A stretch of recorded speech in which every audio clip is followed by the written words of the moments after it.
It's a Mailbag Monday. We've got your questions about the Detroit Tigers, the Houston Astros, and what's going on with the Pirates player development. Let's talk about it. You are Locked On MLB Prospects, part of the Locked On Podcast Network, your team every day.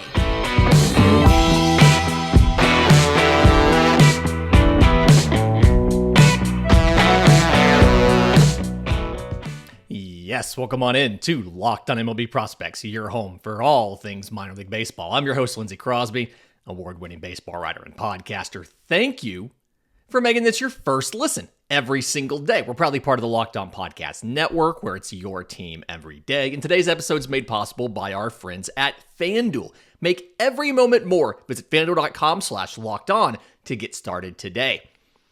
So, Merry Christmas to everybody. As we do every single Monday, holiday or not, we're doing our Monday mailbag. Today's show full of questions from listeners. Reminder, if you have a question for the mailbag, I'm on Twitter at Crosby Baseball, show's on Twitter at Locked On Farm. Every other way to reach us, email, Discord, subtext, whatever it might be. It's in the episode description. It's in the show notes.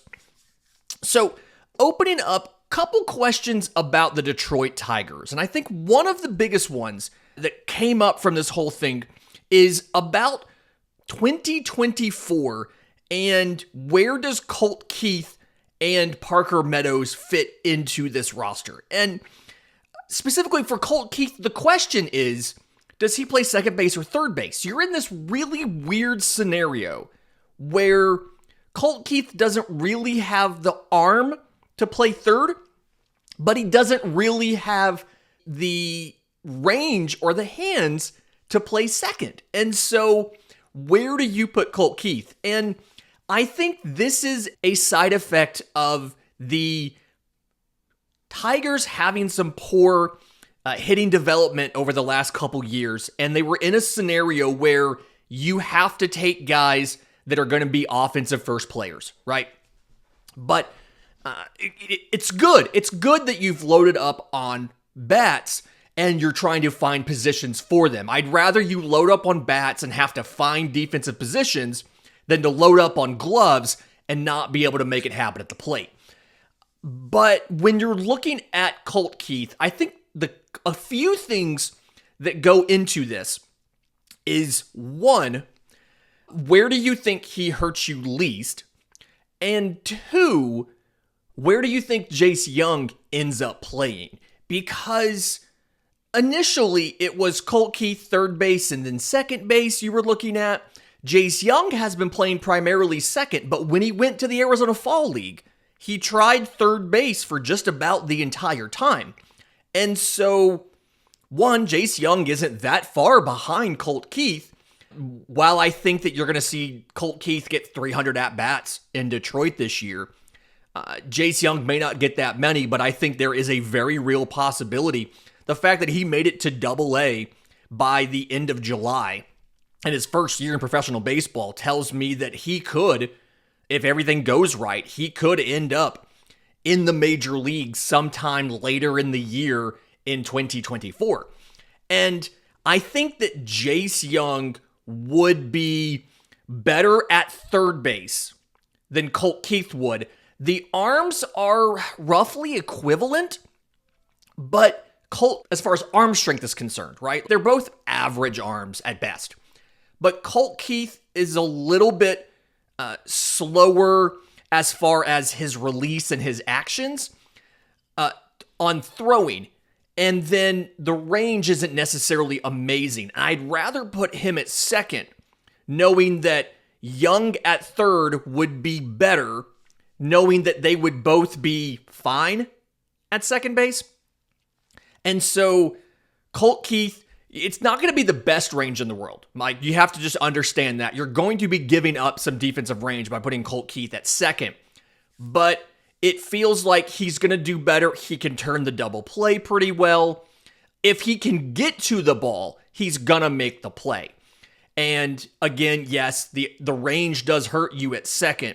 But I think the arm and the range combined hurt you worse at third than the range of Colt Keith hurts you at second. So my ideal defensive alignment By the end of next year, you're looking at Colt Keith at second, Jace Young at third, which, yes, his brother plays third base for Texas, but outside of that and the fact that they both can hit tons of home runs, they are separate players. They look completely different at the plate. They do different stuff. So don't try to compare the two as far as who they are as players, other than the fact that his brother also plays third base, and we've talked about it on the show. His brother's better defensively than we maybe necessarily gave him credit for. So Jace Young at least has the pedigree of being able to improve defensively at third base as well. The other part of this question was about Parker Meadows and if he has shown enough to be the center fielder in Detroit. And I think he has. And it's helped by the fact that Riley Green's going to miss some time because of the Tommy John surgery and going to eventually come back as a DH. So, reminder here on Parker Meadows. 2018 second rounder out of high school. Last year, most of the year in AAA Toledo. 113 games. 256, 337, 474 for Parker Meadows. 19 home runs, 53 extra base hits, 57 walks to 123 strikeouts, and 19 of 21 on stolen bases. The thing about Parker Meadows is he's done a lot of work to try to clean up the bat, right? When he was first drafted, it was a swing that was not doing him any favors. I'll put it that way. It was really long, and it messed with his timing. It messed with his ability to cover the plate, gave him a lot of holes, especially in. He's done a really good job of significantly cutting down that swing to help his timing, to let him get into the zone sooner, to keep the bat in the zone longer, and cover up some of those holes. And I still don't necessarily think that he's going to be a plus offensive, a plus hitter, or even really a league average hitter. But I think it's given him a path to being a productive major leaguer. Again, the fact that he's a center fielder means because he's such a premium defensive position and he's such a good defensive performer, he's probably a 70 grade defender with a 70 grade speed and an arm that's pretty close to it. It means you can take a little bit lower potential. He feels like a guy that, his 90th percentile, outcome is something like a 270 batting average with 20 home runs and 20 stolen bases. But if he can bat 240 with 10 to 15 home runs and 20 stolen bases, you're perfectly happy because he's given you such great defense in the outfield. I don't see any reason why he should not be the starting center fielder. And honestly, he probably should play every day. When you go back and you look, he's pretty good against both lefties and righties. And so Parker Meadows doesn't really have any deficiencies in his game other than your usual contact concerns that everybody who's not a pure hitter has. 37 games in the majors last year showed that he's not going to dominate, but he can hold his own, right? He batted .232 with a .331 on base and a .368 slugging percentage in 37 games. What was it? It was 3 home runs, 8 and 9 on stolen bases. You translate that out into a full 162 game season. And again, small sample size, so this is risky to do. But if you translate what Parker Meadows did out to an entire season, it is 13 home runs, 35 stolen bases, and about 1 strikeout a game. He struck out 37 times in 37 games. So 1 strikeout a game, roughly 25%. You'll live with that for a guy that gives you 70 grade defense and can steal 35 bags in a season, right? You live with that. If that was his line, 232, 331, 368, 13 home runs, 35 stolen bases, 70 grade defense, you live with it. You're happy with that. And I think that's the floor of what Parker Meadows can give you, provided he doesn't see any huge adjustments made against him by opposing teams. In just a minute, let's talk about the Houston Astros. I did a crossover last week, and we've had some questions asked about my take of Alonzo Tredwell over Spencer Arrighetti. We'll do that next, right here on Locked On MLB Prospects. But first, today's episode is brought to you by our friends at FanDuel. The lines are out for the 2024 season. The Los Angeles Dodgers keep improving their chances of winning the World Series, but you also have all kind of fun props starting to come out. Who's going to lead the league in strikeouts? Who's going to lead the league in home runs? How many strikeouts or home runs are specific players going to log? Shohei Ohtani's home runs is a prop. Yoshinobu Yamamoto's strikeouts are a prop. Spencer Strider's strikeouts are a prop. So you can go in there, you can place some action now on home run winners, obviously division winners, postseason teams, World Series winners, all of that.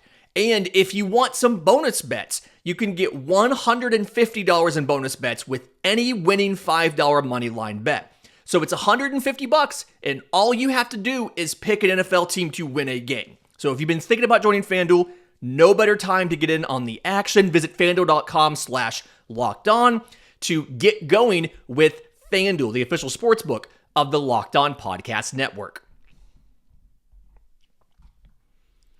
Okay, so we did a crossover last week with the Houston Astros with Brett, and we talked almost entirely about hitters. And full disclosure, the plan was to talk about pitchers as well, and we just ran out of time.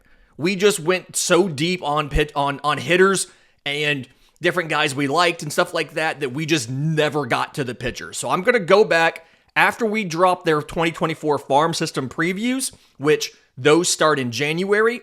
We'll be going to 6 days a week for that. I'm going to go back on the show to answer some questions that come up from that and everything else. But in the meantime, somebody asked, I mentioned it in that show. I like right-hand pitcher Alonzo Tredwell for the Astros better than right-hand pitcher Spencer Arrighetti, despite Arrighetti to Baseball America being a top 3 prospect. I think MLB Pipeline has him somewhere similar as well. Most of the rating services have Jacob Melton number 1, and then 2, 3, 4 is some combination of Luis Baez, Spencer Arrighetti, Bryce Matthews, right? And I think it's right to have Arrighetti higher in the prospect rankings than Tredwell because of proximity and risk. But you can simultaneously acknowledge and understand that is correct, while also thinking that Tredwell's ultimate ceiling can be higher than Arrighetti's. The reason that Arrighetti is deserving of a top 5 spot, whereas Tredwell's probably towards the back of the top 10, is because Arrighetti's a lot closer to the majors and his floor is a lot higher. So, reminder of what Arrighetti did last year. He was a 2021 6th rounder out of Louisiana Lafayette, which is an underrated baseball school. They're consistently contending for the NCAA tournament. It's an underrated school. But 28 games, he started 21. He had made 7 relief appearances, but divided between AA and AAA last year. So drafted in 21, and in 23, by the end of the year, he was in AAA. Arrighetti went 9-7 with a 4.4 ERA, in 124 2/3 innings, 141 strikeouts, so 10.2 per 9, to 59 walks, 4.3 per 9. And the thing on Arrighetti is it feels like the ceiling for Spencer Arrighetti is back into the rotation, right? A number 4, number 5, something where there's a little bit of question about the ultimate velocity on his weapons as well as his control that's going to limit him from being more unless he makes another significant. So he kind of 6'2", 190. Height's fine. It feels like he's a little undersized though, and I feel like that comes out in his delivery. It's a high effort delivery, but he's throwing fastball, sweeper, change, curveball. Fastball sits 92, 93 or so. Now, we talked about this a lot recently. It does have a really good flat vertical approach angle, and so it plays up a little bit, especially up in the zone, but the velocity is still 92, 93. The sweeper is, I think, his best pitch. It's obviously listed as a secondary because the fastball is most guys' primary weapon, but I do think the sweeper is his best pitch. Sits in the low 80s. He likes to throw it when he's ahead in the count, but if you can get ahead of him, so if you can get him into a disadvantaged count, it really feels like it eliminates the sweeper as a weapon. And I also don't feel like he can consistently land it in the zone for a strike when he needs to. Against lefties, instead of throwing a lot of the sweeper, because you'll remember the sweeper is the biggest platoon splits of any individual pitch. As a righty, when he faces a lefty, because that sweeper is going to come in on them, it's incredibly hard to not hit them with it, and you can't get them to chase off the plate with it. He goes to a changeup. It's a little bit faster than the sweeper, sits mid-80s, and then he does have a curveball. I wish the curveball was better, right? The curveballs, it's two-plane. It's one of those dive down and away kind of pitches from a righty. It's going to come in on the feet of a lefty. I feel like he's not confident enough to throw it against lefties. And so when he faces a lefty, he becomes a fastball changeup guy. Again, the fastball doesn't necessarily have amazing movement to it. It's good up in the zone. Again, flat approach angle. But I think some of the control issues, you saw the walks, 4.3 per 9, combined with the fact that he struggles against lefties, and his best pitch is a very, very platoon-dependent pitch, limits the upside. If you can fix the control, fix some of the velocity, or even just improve that curveball, where he can use it against lefties, I feel like he has the potential to move from a 4 or 5 into maybe a 3. Tredwell, by comparison, we don't have as much of a track record on him because he didn't pitch after the draft. 2023 second rounder out of UCLA, something where he came on campus, he had Tommy John, so he didn't pitch his first year. Then he became a closer. Then he went into the rotation. Had a back injury, so he's had Tommy John, he had a back injury, but huge boy, 6'8", 230. Obviously, that size has not helped him as far as staying healthy, but good base there. The fastball, it's another scenario where it feels like he's not properly using all of his size to get the most velocity out of the fastball. A little bit of a disconnect, upper half to lower half. So it's a lot of it's arm and shoulder versus using the full kinetic chain. I think that's something Houston can fix. But it sits 92, 93, does really well up in the zone. He can run it up to 95 or so. I'm pretty sure I saw a couple of those when I was watching him. I remember seeing him in person his freshman year, or the year he was the closer. I remember seeing him in person then when UCLA came to Auburn for a regional. Obviously, he's improved since then, but to go along with the fastball, he has a curveball, sits in the upper 70s, has that same two-plane break. It's breaking down and away, has a slider that is more of a gyro slider, so it's relying on gravity, not entirely a gyro slider. So as it gets to the plate and the drop starts to happen, it does rotate a bit and starts to let the spin bite on it, but has a changeup that he rarely throws. His whole thing is he's working up and down. He's got the fastball up, and then out of the same slot, he's going to drop the slider or he's going to throw the curveball out to the sides. He's working. The fastball curveball is primarily what he does. Again, I think the slider, if he would tweak it up a little bit and use it a little more, would be better. But the big thing for me is, despite all the injuries and stuff like that, his 2 years at UCLA on the mound, he's had really good control. 92 and a third innings at UCLA. 2.83 ERA, just if we want to talk about it, but 18 walks. So 1.8 walks per 9. Contrast that with 113 strikeouts, so 11 strikeouts per 9. He's attacking guys in the zone versus trying to get them to chase. And his stuff so far, at least in college, was good enough to get guys to swing and miss. The whole big thing here is he can land all of these pitches in the zone. What you're working on is, one, obviously, you have to transition him to 5 days a week. To pitching every 5th day versus pitching once a week. And for a guy that's dealt with numerous injuries, there's obviously a question on how that's going to work. There's a biomechanical thing to work on to get more of that kinetic chain into the throwing motion to generate some more force. Can you get that 92, 93 mile an hour four-seamer up to 95? But if you can do those things, maybe tighten up that slider a little bit, you've got a guy who, to me, feels like he can be a number 3 to maybe a number 2, right? That kind of depends on the velocity of the fastball. But he can get better than the projection now, which is a number 4 to number 5. So Tredwell's ceiling is higher than Arrighetti's, but Arrighetti's floor is higher because he's so close to the majors and we've seen what he can do. So if you're doing prospect rankings, I'm totally fine if you have Arrighetti above Tredwell now, with the understanding Tredwell, I think, having watched him, I think he can be a dude if you can hit on 2 of these 3 development points. In just a minute, had an interesting question about the Pittsburgh Pirates and some of the deficiencies we've seen with hitting development. We'll talk about that next, right here on Locked on MLB Prospects.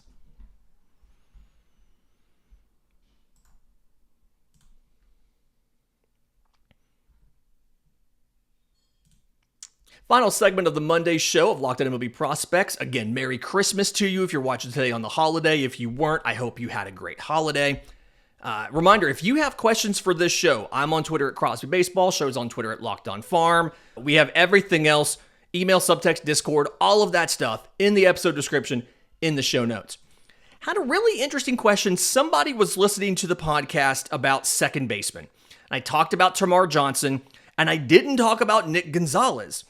And the question came up, what are the Pirates doing wrong with their hitter development? Because Nick Gonzalez in college was seen as not a can't miss, but was seen as a very good college hitter. Termarr Johnson was seen as having a plus hit tool.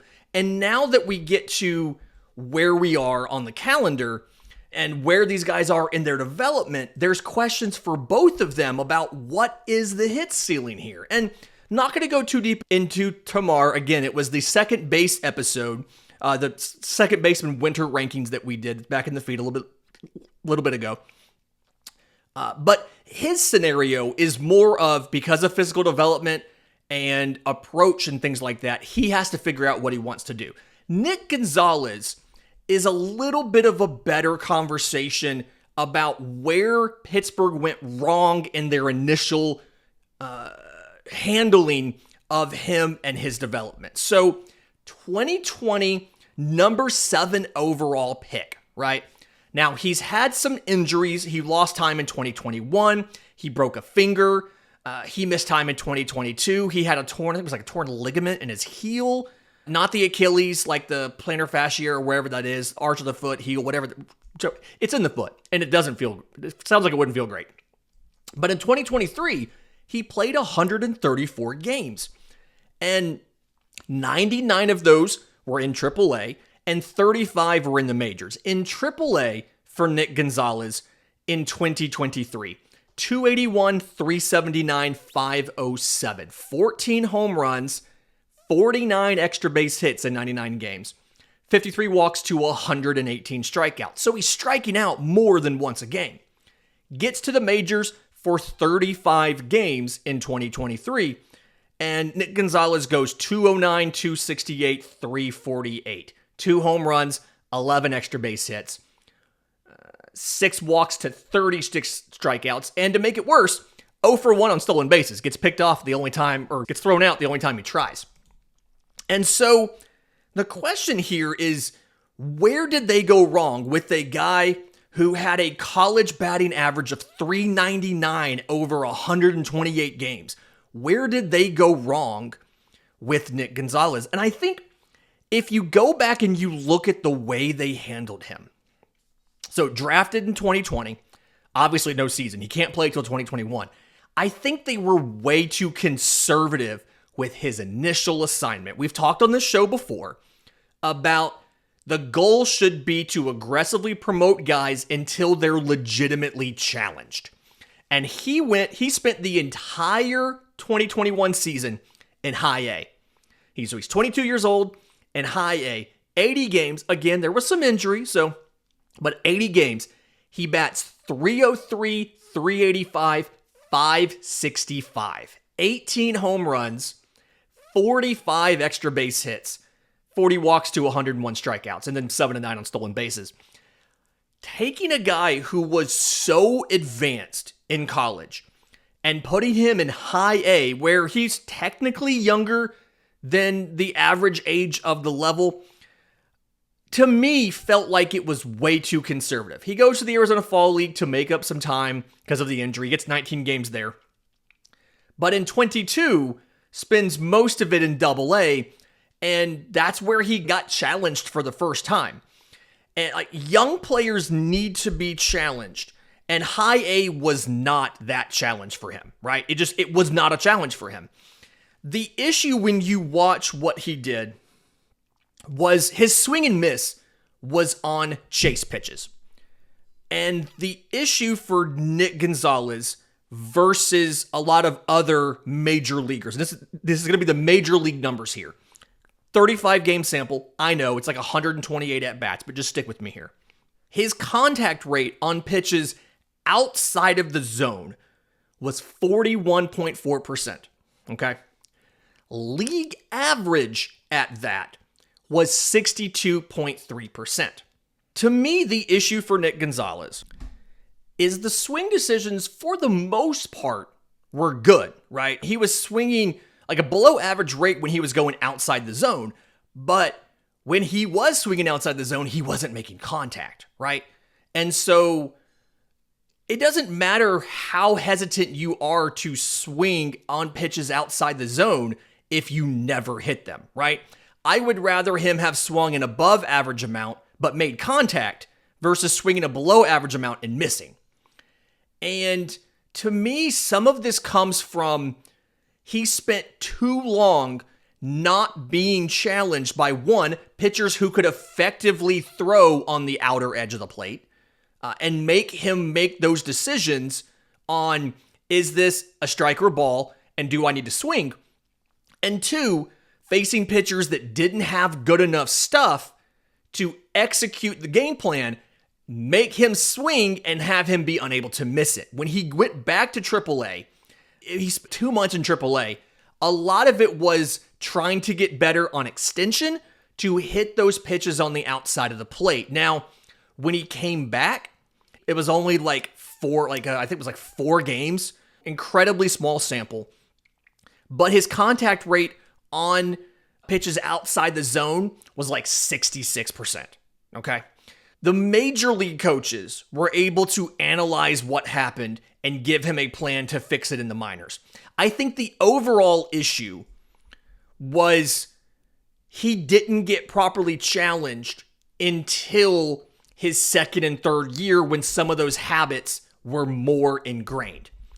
He probably should have spent a little while in high A and then bumped straight to Double A, right? He should have been in Double A that first year. Now, again, the injury makes that a little bit difficult, so it's hard to entirely blame the Pirates for that.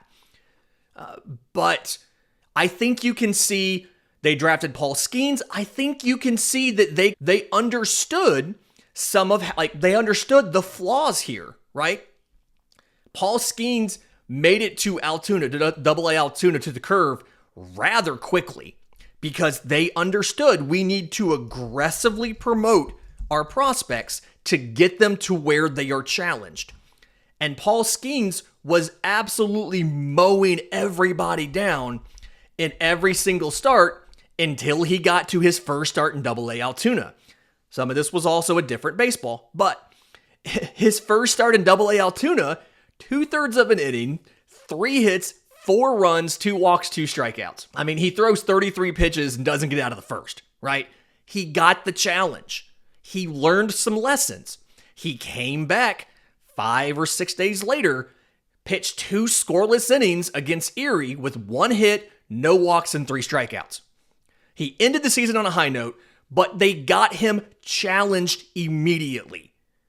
I mean, he started pitching in early August in rookie ball, and he was in Double A by the end of the month because they aggressively moved him up to get him an age-appropriate challenge, and it worked. He struggled, and then he fixed some stuff, and he got better. That's what you want your prospects to do. So I'm hopeful that they've learned the lesson, and I don't necessarily think there's a fundamental flaw with the way the Pirates handle player development.